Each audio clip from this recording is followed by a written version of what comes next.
Cake काटकर मनाया गया देश के प्रधानमंत्री जी का 72वां जन्मदिन। प्रधानमंत्री जी के जन्मदिन के अवसर पर रामपुर के जिला अस्पताल में किया गया प्रदर्शनी का शुभारंभ। जी हां, हम आपको बता दें, उत्तर प्रदेश के जनपद रामपुर के जिला अस्पताल में आज देश के माननीय प्रधानमंत्री नरेंद्र मोदी जी का 72वां जन्मदिन बड़े ही धूमधाम से मनाया गया, जिसमें जिला अस्पताल के सीएमओ समेत रामपुर के कई अधिकारीगण मौजूद रहे। इस अवसर पर रामपुर के सांसद घनश्याम सिंह लोधी जी ने केक काटकर प्रधानमंत्री नरेंद्र मोदी जी के जन्मदिन को मनाया। वहीं सभी लोगों ने प्रधानमंत्री जी की दीर्घायु की कामना भी की।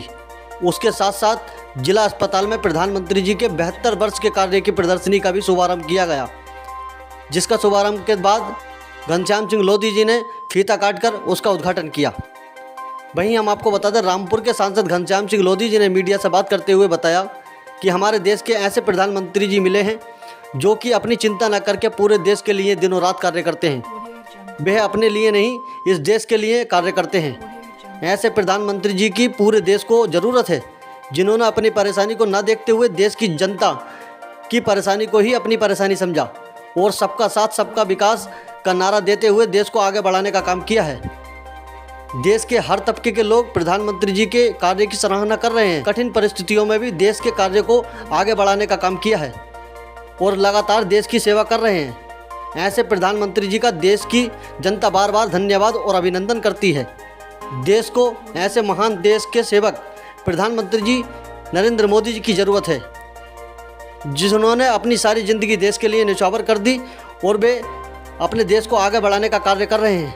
आइए और सुनाते हैं क्या कहा रामपुर के सांसद घनश्याम सिंह लोधी जी ने देश के प्रधानमंत्री जी के लिए, उन्हीं की जुबानी।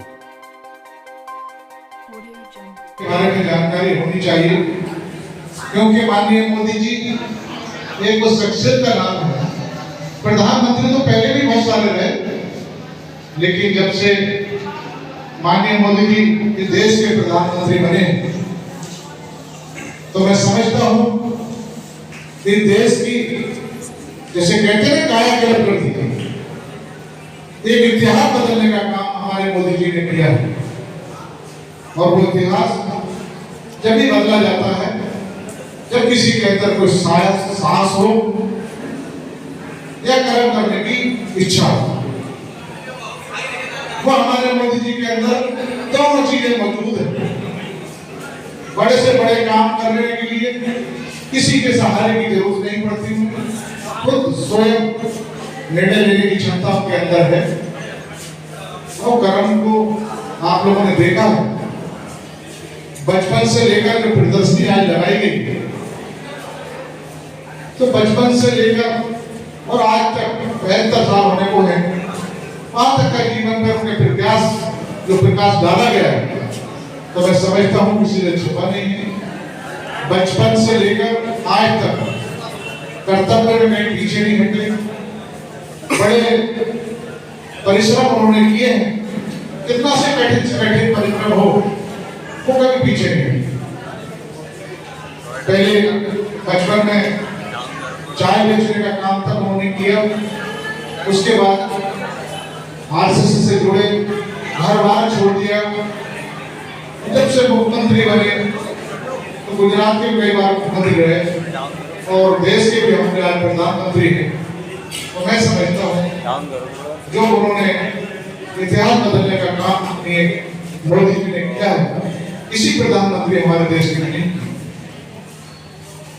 पहले जो प्रधानमंत्री हुआ करते थे तो वो जब पार्टी के खिलौना होते थे, तो इस टाइम मोहन जैसे 10 साल हमारे कांग्रेस के प्रधानमंत्री ने समय बिता दिया, लोगों को ये नहीं लगा कि देश में प्रधानमंत्री है या नहीं।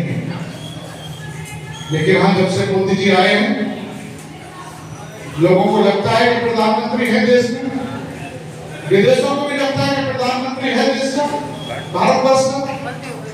क्योंकि ये जो प्रशंसा और जो काम करने की क्षमता हमारे प्रधानमंत्री की हमारे देश में है, उसकी सराहना विदेशों में भी की जा रही है। अमेरिका हो, रूस हो, जापान हो, जितने भी आसपास के देश हैं हमारे, तो मैं समझता हूँ जहां भी वो जाते हैं तो इस तरह स्वागत होता है कि कोई फरिश्ता चलकर उनके देश में पहुंच गया। उसके लिए जो प्रधानमंत्री बनाया है आप लोगों ने, तो सिर्फ आपका भी एक जुड़ाव रहा है।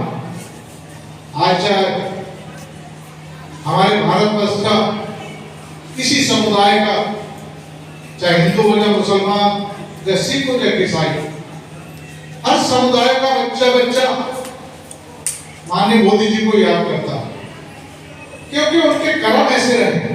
उन्होंने कभी किसी के साथ पक्षपात नहीं किया। लोग कहते थे अरे भाजपा आ जाएगी, इस वर्ग को ये नुकसान होगा, डराते थे लोगों को। मैं समझता हूँ 5 साल और भाजपा की सरकार रहेगी, दोबारा टर्म भी पूरा होने को है भाजपा का केंद्र सरकार में। किसी को मैं समझता हूँ कोई नुकसान आज तक नहीं पहुंचा। जो माननीय मोदी जी ने चाहे योजना लेके आए हो, चाहे कानून व्यवस्था की बात हो, सबको साथ लेके चलने का काम किया है। योजना है, उज्ज्वला योजना हो, आयुष्मान कार्ड हो। अभी गरीबों में देखा होगा, जो अभी हमारे अध्यक्ष जी बता रहे थे, कोविड का समय बड़ा खतरनाक गुजरा है। दूसरे देशों में तो आप जाके देखें मुख्यमंत्री के हाथ ही होने दिए। किसी वर्ग का आदमी हो, किसी वर्ग का परिवार हो, लेकिन सबको भरपेट खाना देने की व्यवस्था हमारी सरकार ने की, किसी को भूखा नहीं सोने। लोग कहते हैं कि मजहब की बात करके आते डराते आए। कांग्रेस की सरकार थी, अरे साहब भाजपा आ जाएगी तो आपको ये नुकसान होगा, ये नुकसान होगा, लेकिन 5 साल आप लोगों ने देख लिए। आज यहाँ सभी वर्ग के लोग बैठे, इसलिए मैं ये बात कह रहा हूँ कि सब वर्ग के यहाँ बैठे हैं तो उन्हें समझना चाहिए, क्योंकि जो दूसरे दलों ने डरा कर एक वर्ग को इतना दूर कर दिया कि जब भाजपा की सरकार आएगी तो आपको बहुत बड़ा नुकसान होगा। 7-8 साल होने को भाजपा की सरकार को एक आदमी व्यक्ति बता दे किसी को कोई नुकसान अगर पार्टी से हुआ हो, भाजपा सरकार से हुआ हो, जो सबका लाभ हो, जो सबको योजना का लाभ मिला तो आपको भी मिला और आगे भी मिलता रहेगा। हमारे तो नेता बहुत अच्छे हैं रामपुर के, दूसरे जिलों को तो नहीं कहता। हमारे अध्यक्ष जी बैठे हैं, मोहन बाबू बैठे हैं, हमारे यादव जी बैठे हैं, जिला प्रमुख हैं, सबको साथ लेकर चलने का काम ये लोग करते हैं। और मेरा तो आप सब लोग जानते ही हो, मेरा कारनामा आप लोगों ने देखा ही है। मैं तो जब चुनाव था तब भी कहता था और आज भी कहता हूँ कि ये जो वर्ग है हमारा, जो कटा है हमारे हिस्से से, वो हमारे साथ जुड़े। हम नहीं चाहते कि एक वर्ग को कोई लाभ मिले और एक बार दुखी होकर अपना घर पर बैठा है। माननीय मोदी जी का चुनाव फिर आने जा रहा है और ऐसी स्थिति में मोदी जी भी रिपीट हो रहे हैं, केंद्र फिर सरकार बनने जा रही है। बाबा तो आप समझे ही, कभी कोई उनका कोई अभी तोड़ यूपी में नहीं है, तो यूपी में भी तोड़ नहीं है, केंद्र में भी तोड़ नहीं है, तो आप लोगों को सोचना पड़ेगा, आप लोगों को साथ मिलकर चलना पड़ेगा।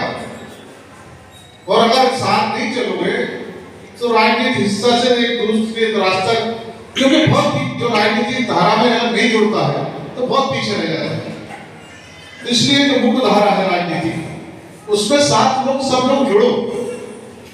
हम लोग जोड़ने के लिए तैयार हैं। मैं तो चीख के कहता था चुनाव में भी, मैंने एक बार ये नाम नहीं ऐसा रहे कि ये सामाजिक हिस्सा के कटा रहे हमसे, मैं उनमें जानबूझ के गया। हमारे लोग कहने भी लगे। तो ऐसे व्यक्तित्व का यहाँ पे प्रदर्शनी है। उनकी बाल्यकाल से लेकर आज तक हमारे देश के यशस्वी प्रधानमंत्री माननीय नरेंद्र मोदी जी, जिन्होंने जो ठाना वो किया, देश को परंपरा पर पहुंचाने के लिए वो निरंतर 5वें स्थान पर भारत आ चुका है। 2014 में जब भारत के प्रधानमंत्री बने थे तब 11वें स्थान पर भारत था। उनके सतत प्रयास से, बिना थके बिना रुके काम करने के प्रयास से, और उनके साथ साथ हम सब लोगों ने, हमारे सब दोनों हाथों ने उनका साथ दिया और आज भारत 5वें स्थान की अर्थव्यवस्था है होने वाला। आप जानते हैं जब हम सब लोग चाहते हैं कि देश विश्व गुरु बने और हमारी आंखों के सामने बने। तो 2029 में जब देश विश्व में तीसरे स्थान की अर्थव्यवस्था होगी तो हमारी नजर निश्चित रूप से आने वाले चंद सालों में देश विश्व गुरु बनने पर भी नजर होगी कि पहले स्थान पर भारत पहुंचे। लेकिन एक बात बताता चलो कि आत्मनिर्भर भारत जिसका सपना माननीय मोदी जी ने देखा है और जिसको लेकर वो आगे चल रहे हैं, आज पूरे विश्व में देश का नाम है। तो केवल मोदी जी अकेले अगर चाहेंगे तो ये चीजें संभव नहीं है। उसके लिए हमारा और आपका और उनका साथ देना बहुत जरूरी है। जिस दिन इस देश के 135 करोड़ लोग पूरी ईमानदारी के साथ और पूरे विश्वास के साथ मोदी जी के साथ दोनों हाथ खड़े कर हो जाएंगे, उस दिन निश्चित मानो कि देश विश्व गुरु होगा। साथियों, आप ये 5 दिन प्रदर्शनी लगेगी, इसको आप देखें, इसको पढ़ें, क्योंकि इसको अगर पढ़ना शुरू किया उनके बाल्यकाल से लेकर आज तक बहुत समय लगेगा उनके व्यक्तित्व को जानने के लिए, उनके जीवन को समझने के लिए, उन्होंने क्या क्या कुर्बानियां की हैं देश के लिए, वो सब चीजें एक एक कर यहाँ पर प्रदर्शनी में लगी। उन्होंने देश को आगे बढ़ाने के लिए 24 घंटे काम किया है, बिना थके काम किया है, बिना रुके काम किया है। उन्होंने देश के गरीब व्यक्ति के अंतिम पायदान पर बैठे हुए व्यक्ति के पास तक बहुत सारी सुविधाएं पहुंचाने का काम किया है। तो आपकी तरफ से और सभी की तरफ से माननीय प्रधानमंत्री जी के 72वें जन्मदिन पर ईश्वर से प्रार्थना करता हूं तो हमेशा स्वस्थ रहें और दीर्घायु हो और अपने इस प्रगति के रास्ते में देश को आगे बढ़ाएं। सबसे महत्वपूर्ण यह है कि उन्होंने अपना पूरा जीवन इस देश की सेवा के लिए लगा दिया और अकेले एक व्यक्ति के सोच से या उनके करने से ये देश प्रगति के रास्ते पर नहीं आगे बढ़ सकता। जैसा उनका नारा है कि सबका साथ सबका विकास, सारे देश के नागरिकों को अपने अपने कर्तव्य का निर्वहन करना होगा, इसी से देश आगे विश्व गुरु बनेगा। मैं कौशल्या विभाग का मुखिया होने के नाते मैं महत्वपूर्ण 2 बातें कहूंगा। एक तो 2018 में विज्ञान भवन दिल्ली में एक कार्यक्रम हुआ था जिसमें विश्व के 33 ऐसे देश के प्रतिनिधि, उनके मिनिस्टर्स उसमें आए थे, जहां पे टीबी के बहुत ज्यादा रोगी हैं। उसमें माननीय प्रधानमंत्री जी से रूबरू होने का मुझे पहली बार मौका मिला। पूरे विश्व से टीबी को समाप्त करने के लिए 2030 का समय रखा गया। हमारे प्रधानमंत्री जी ने ये कमिट किया कि मैं भारत देश से 2025 को टीबी से मुक्त करूंगा और उसी कड़ी में उसी वर्ष से माननीय राज्यपाल महोदय के द्वारा ये पहल की गई कि हम 18 वर्ष से नीचे के जो छोटे बच्चे हैं टीबी ग्रसित हैं उनको हम गोद लें। जब इसके रिजल्ट देखे तो रिजल्ट बहुत अच्छे थे, क्योंकि टीबी के मरीज में इसका खान पान कमजोर होने, इसकी पाचन शक्ति कमजोर होने, प्रोटीन की कमी होने की वजह से जो दवाइयां हैं वो भी कारगर नहीं होती। इसीलिए दोबारा से शुरू हुआ कि अब हमें जितने भी 2025 तक जितने भी टीबी रोगी होंगे सभी को गोद लिया जाएगा। और जनपद में इसी कड़ी में आज 72 जो टीबी रोगी हैं उनको गोद लिया गया है जॉइंट यूनिवर्सिटी के द्वारा, और ये हमारा प्रयास लगातार जारी है। हम 2 अक्टूबर तक लगातार अपडेट करेंगे और जनपद में प्रत्येक रोगी को गोद लेंगे। इसमें हमारे पार्टी के कार्यकर्ता और जो भी जनप्रतिनिधि हमारे एनजीओ से जुड़े हुए हमारे प्रशासनिक अधिकारियों सभी को गोद दिया जाएगा। कोई भी ऐसा टीबी का रोगी नहीं रहेगा जिसको गोद नहीं दिया। दूसरी मैं ये कहूंगा कि देखिए अभी माननीय मुख्यमंत्री जी का भी आह्वान हुआ, एक नई योजना जो दी गई जनपद रामपुर को शुरुआत 20 में।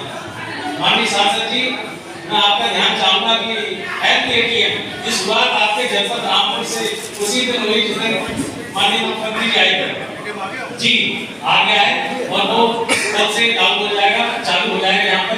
एक एटीएम को स्टेट के जो रखा रहता है एक जगह पर, वो यहाँ जिला अस्पताल में शुरू करते हैं इसको, और 12 हमारे पास पोर्टेबल हैं जिसको हम जो हमारे पेरिफेरी के हॉस्पिटल से उसमें हम लगा रहे हैं, जिससे 5 मिनट में आपकी जांच हो जाएगी और आपका रिजल्ट आपके सामने होगा।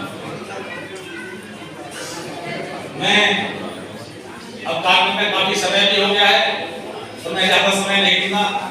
हमारे मित्र सांसद जी आए, इतना महत्वपूर्ण समय निकालकर मैं उनका, उनकी पार्टी के पदाधिकारियों का, सभी प्रशासनिक अधिकारियों का और मेरे सामने बैठे सभी माता बहनों का बहुत बहुत आभार व्यक्त करता हूं कि आपने इतना समय दिया, जिस कार्यक्रम को सफल बनाया। और ये जो कार्यक्रम आगे भी प्रतिदिन का कार्यक्रम है, किसी को लगा रहेगा, तो हम सबकी ये जिम्मेदारी बनती है कि ज्यादा से ज्यादा सीखें और अपना जो भी कर्तव्य हमें सौंपा गया है उसको हम पूर्ण निष्ठा और ईमानदारी से करें। धन्यवाद, नमस्कार, जय हिंद, जय भारत।